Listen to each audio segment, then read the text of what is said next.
Hi, everyone. Judge Andrew Napolitano here for Judging Freedom. Today is Wednesday, April 3rd, 2024. Colonel Douglas Macgregor joins us now. Colonel, it's a pleasure, my dear friend. Welcome back to the show, and thank you for your time. There's a lot that I want to ask you about. I'd like to start with relatively breaking news, maybe 36 hours old, and that is the Israeli assault on and destruction of a consulate adjacent to an embassy of Iran in Damascus, Syria, the motivation behind it, and your view of the likely response to it. So the Israelis have not claimed credit for it, but all indications are that they did this. Why would they do something like this? Mr. Netanyahu must escalate to survive. And he believes that escalating the war is ultimately Israel's salvation. I don't share that view, but that's his opinion. He probably also sees it as his personal salvation. How do you escalate the war? You goad Iran into attacking you. And this is a direct provocation designed to precipitate a major response from Iran. If Iran cannot be dragged into this war, then it is very unlikely that Mr. Netanyahu will be able to drag us into his war on his side. So, simply put, why would you attack the sovereign territory, which is what a consulate or embassy is, as you know, of Iran? You want Iran to attack you so that you can precipitate a war that will involve the United States against Iran on your side. If the mullahs do nothing, if they exercise Putin-like restraint, what do you expect Netanyahu to do? Ratchet up the attacks on Iran to do everything he can to goad them? Yes, I would think so. I mean, there's no alternative for him. He knows that he's got to attack Hezbollah, and that's a foregone conclusion. It's just a question of when. So he's got to drag in Iran into this mess as he sees it. Now, what he's not paying attention to is the coalescing of the rest of the region against him. He's not paying much attention to what's going on up in Turkey, for instance. The Turkish population is enraged at Israel, and the Turkish population just rejected Erdogan at the polls. Now, there were several reasons for that, but one of them was Erdogan's continuous provision of oil and food and other things to the Israelis, despite all of his tough talk. And the Turks really want to go after the Israelis. They want action against them. And the Arabs are looking at the Turks as their leaders because they are the one Sunni Muslim power with real military capability that could defeat Israel, because they know that the neighbors cannot.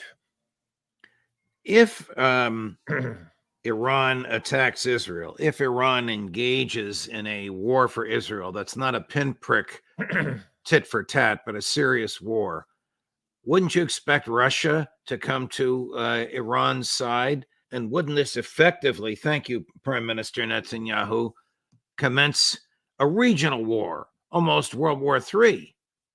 Well, I think that's true, and I've been saying that for a long time, and people don't seem to understand or grasp it. You have the failed war that Washington's been waging in Ukraine. Ukraine is destroyed, and we continue to provoke Russia at every opportunity. I think they're talking about stealing $300 billion Russian funds and turning this over to the Ukrainians. The fools on the Hill want to do this.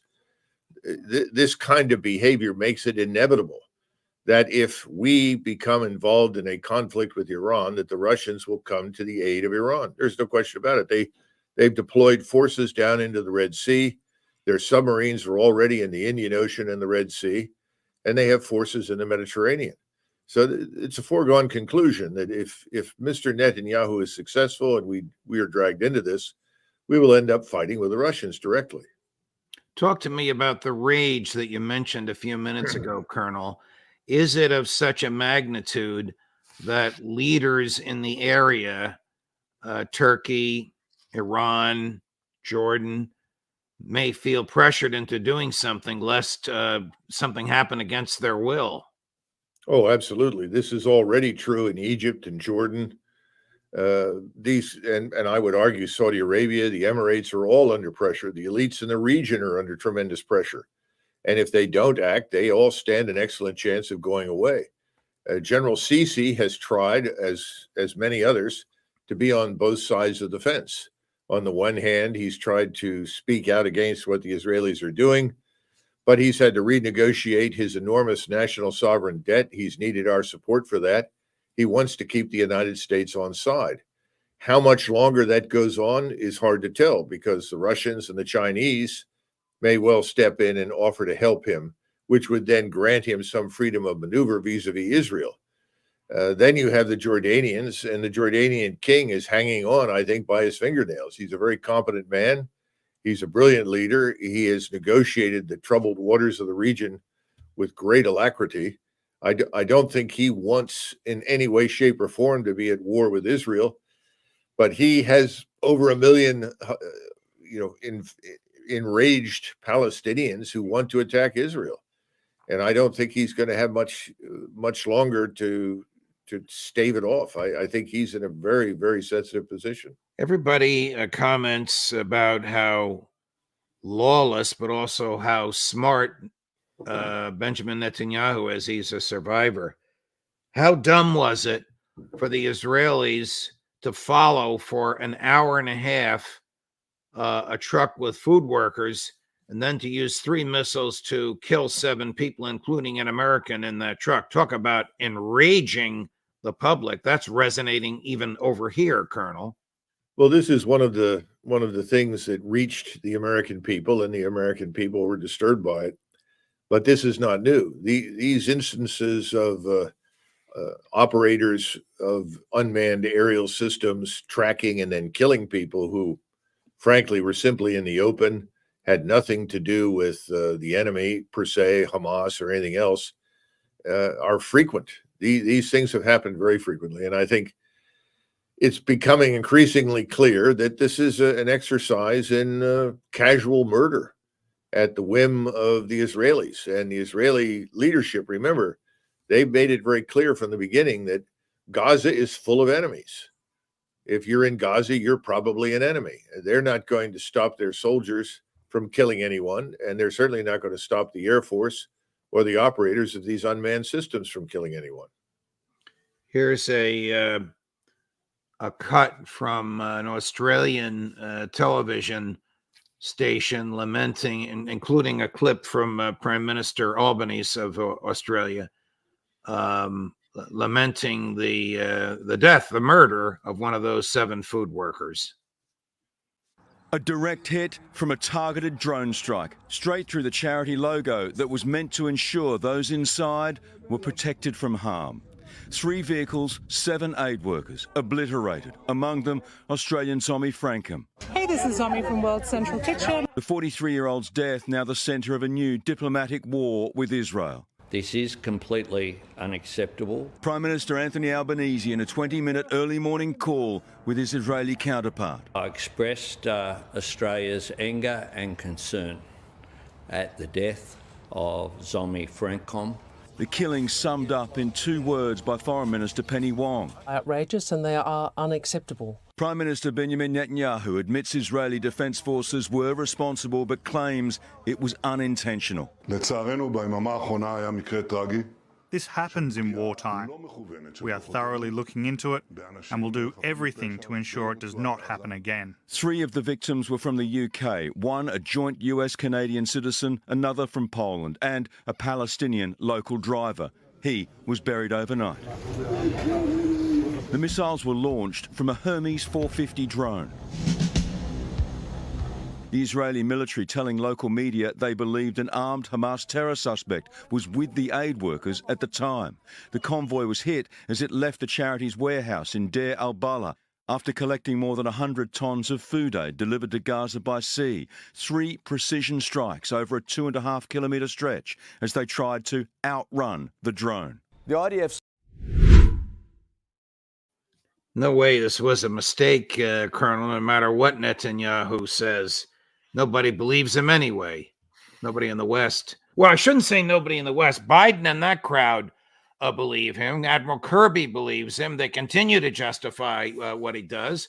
Who challenges Netanyahu in the West besides people like Dennis Kucinich and you and Scott Ritter and me? Well, there's nothing more reliable than a man that can be bought with cold, hard cash, right? And people need to understand that that's the case in Washington. Most of your political class is bought and paid for by the Israeli lobby.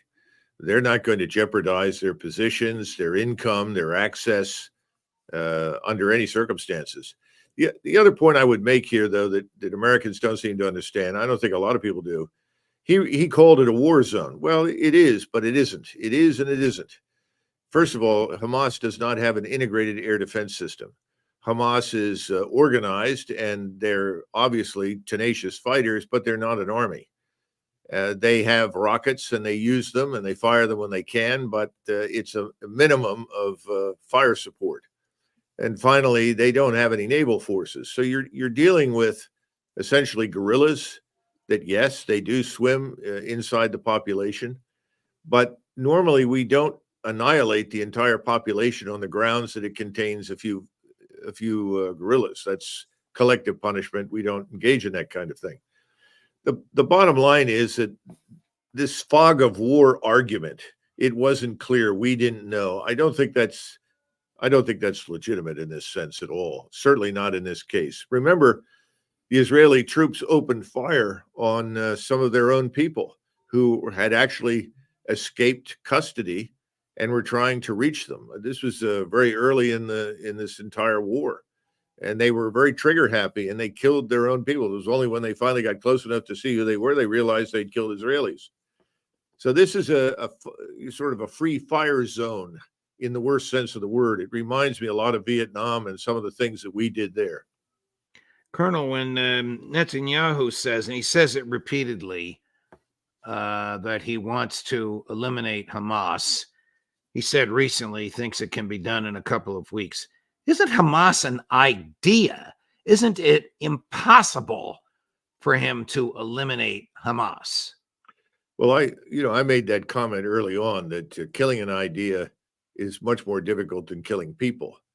But what this campaign has done is elevated Hamas to a level of notoriety and celebrity that it would never have otherwise had. And that's one of the reasons that I think Netanyahu, in his anger, along with the Israeli public, has said, well, then they all must pay for this. The only solution is the final solution. Eradicate this population once and for all.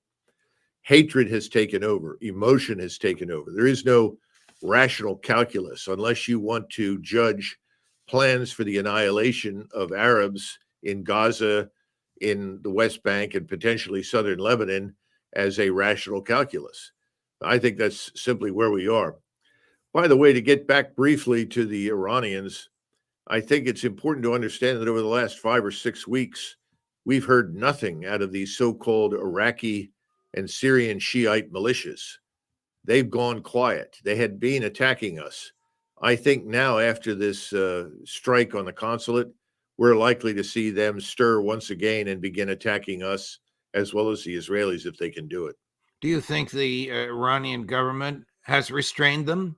Yes, I think the Iranian government pleaded with them to back off. And unlike the Houthis, who are far more independent and autonomous, the Iraqi Shiite militias heeded the call for restraint.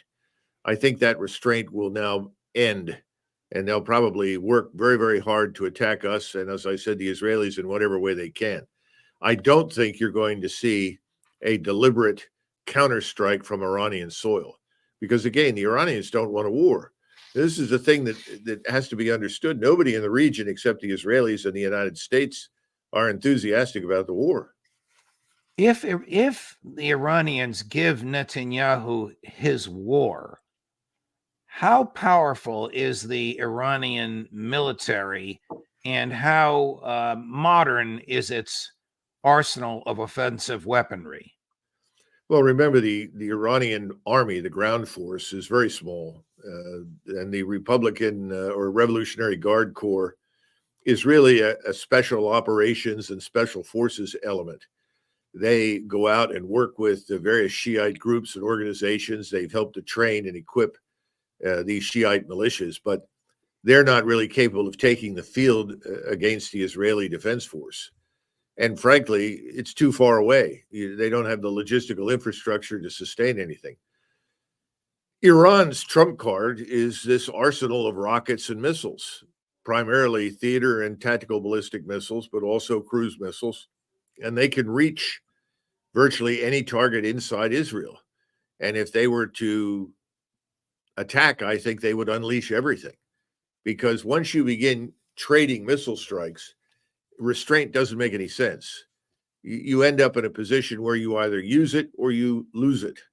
And why would the Iranians wait around for the United States Air Force and the U.S. Naval Air to attack them and essentially put their arsenal at risk?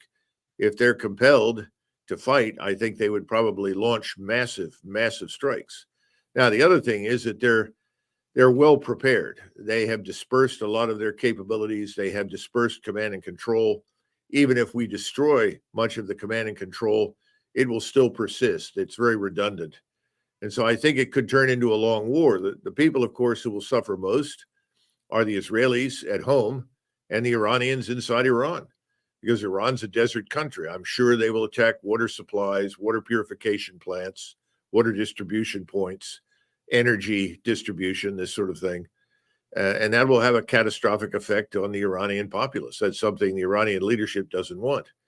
And as a result, they've been very careful at this point to restrain their own forces from attacking. But, you know, that could end quickly depending upon next moves by Israel. Transitioning to Ukraine, Colonel, do you have any indication from sources about whether there are MI6, CIA, Mossad, Ukrainian intelligence fingerprints on the attack on the Crocus Concert Hall?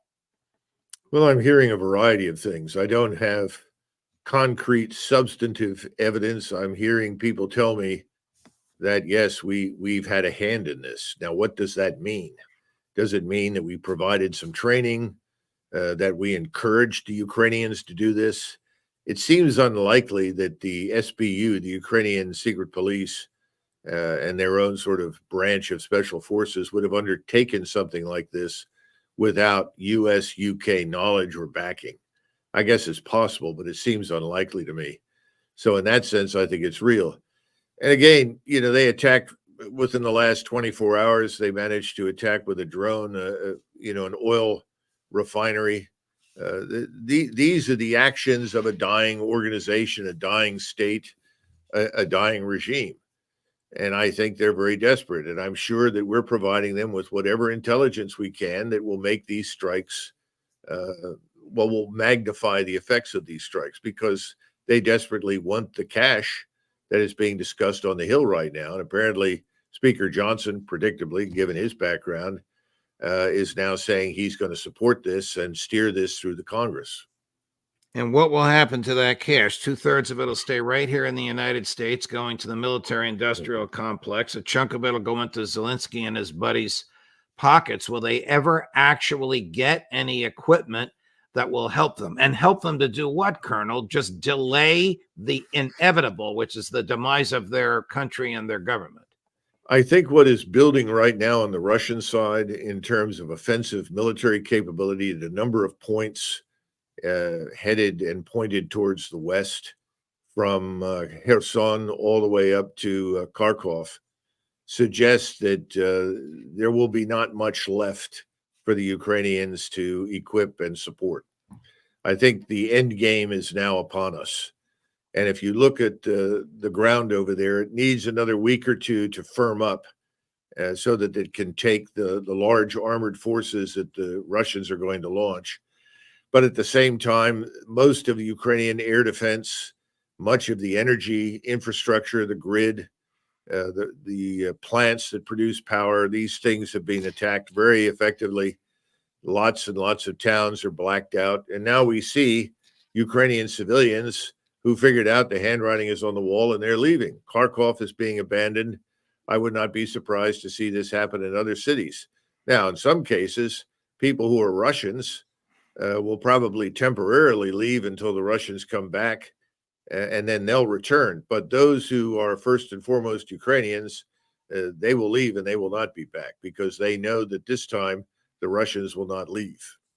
The president of Ukraine, President Zelensky, yesterday signed into law a lowering of the draft age from 27 to 25. So they're going to go to law schools and medical schools and graduate schools and take that cadre of people, train them for 3 weeks, and send them into a meat grinder.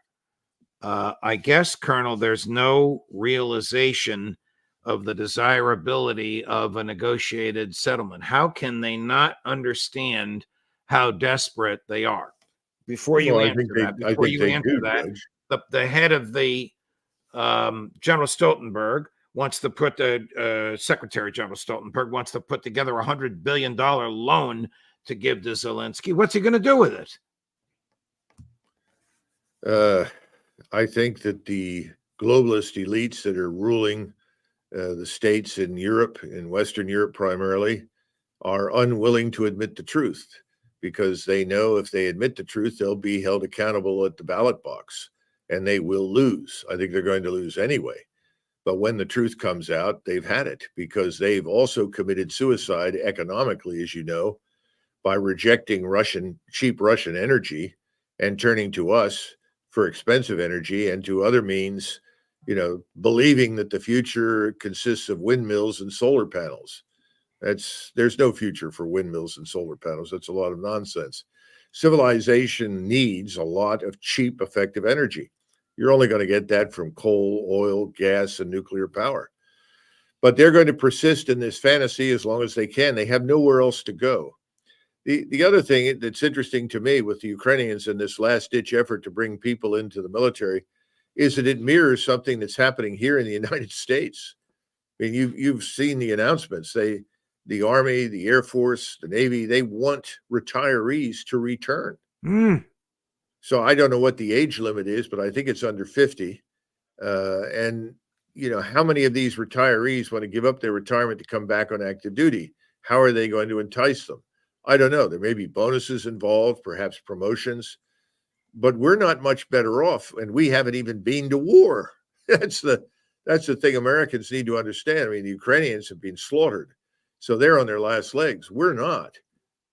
But we're facing a similar manpower problem here in the United States. And of course, the other solution is to give migrants, illegals who've come into the United States, the opportunity to serve in the armed forces. In fact, we've even said that they can buy weapons without background checks. Incomprehensible, since we have 80 plus million legal gun owners in the United States, and they've all been through background checks.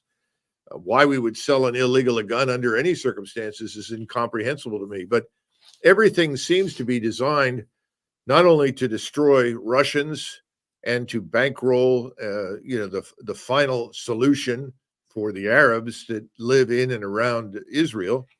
We're also staring at something similar here at home, directed at us, at the American people. How likely? You've given us a dark picture of what is likely to happen in the Middle East if the Israelis continue to attack Iran. How likely is the war in Ukraine to expand and become a regional war, whether you want to call it World War III or whatever you want to call it? If the EU does give $100 million, whether it's in cash or in equipment, to Zelensky, and if the United States gets the Joe Biden, Mike Johnson, Chuck Schumer, Mitch McConnell $61 billion package over there and extends that war. Is that likely? And if Macron sends in troops, and if Tusk, the president or prime minister, I forget which, of Poland, says the era of peace is over. All these things are happening at once. How do you see this playing out? Well, remember, Tusk was formerly up in Brussels and is very much an EU creature and a globalist. I don't think Tusk resonates very strongly with the Polish population. I'll be surprised if he lasts much longer. I've looked at the latest polling, and the Poles, first of all, are very, very lukewarm on the idea of sending anything to Ukraine because they see the corruption. And they've got, what, 3 or 4 million Ukrainian refugees living inside their country as it is. And they know that the Polish military is in no position to launch offensive operations into Ukraine beyond, say, 50 or 60 kilometers, which isn't very much. I think the truth is as follows. That money cannot buy more bodies. It can't buy more manpower.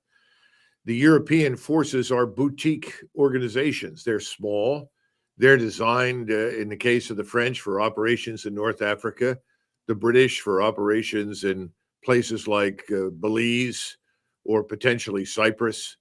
These are not war-fighting organizations in the historic sense. And our army is under strength. It's not adequately trained. It's sitting around on old equipment. And the logistical support structure that is so essential to launching offensive operations doesn't really exist. So I think the notion that any of this money is going to change anything is, first of all, false. It will do exactly what we discussed before. And then secondly, the notion that the Europeans themselves are going to undertake anything, that's not going to happen, because for them to do anything, we'd have to lead it.